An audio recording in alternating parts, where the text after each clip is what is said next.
This is Naomi Graham, Human Security and Peace Building Master of Arts at Royal Roads University for the HUMS 691 course in 2016, my 3-minute thesis. I'm standing in front of the apartheid wall in occupied Palestine, which is blocking the main trade route from Hebron to Jerusalem.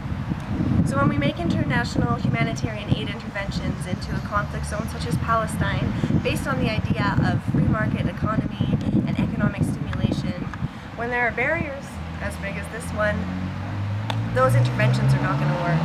Human security as a study, as a macro policy, and as a micro theory to guide the development of programs for people in conflict has failed. There have been numerous studies showing where it has fallen short. So what can we do? The purpose of this paper is to explore other avenues to improve the outcomes of human security as a theory, a macro policy vehicle, and an implementation tool for humanitarian aid that doesn't lose this overall spirit and intent of human security studies.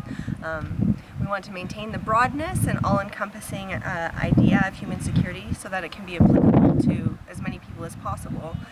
But we also need a way in which that we can ensure that we prevent further oppression from happening through humanitarian efforts. So human security traditionally, and humanitarian aid specifically, falls within the human service field. Those are things like social work and healthcare. And they've all fallen prey to the same criticism, that it's paternalistic, that it perpetuates oppression, and that it pushes people who are living in insecurity further to the margins. So what have they done? What have other areas have done to improve this situation? In Canada and in the UK specifically, they began exploring a new theory called anti-oppressive practice. It's a broad lens that you would apply, and it's more or less a set of checks and balances to ensure that further perpetuation of oppression in all its various forms are addressed and analyzed, as well as having a very specific goal of emancipation and justice.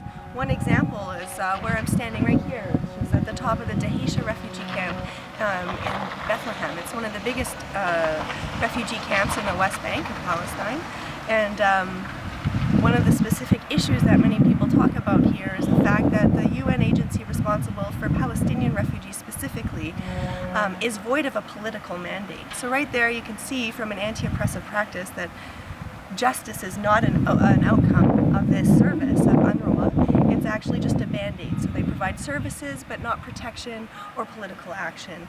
What that ends up doing is maintaining this 70-year-old camp from growing and expanding and providing Palestinians with the liberation and the freedom of movement that is ensured to them through international law.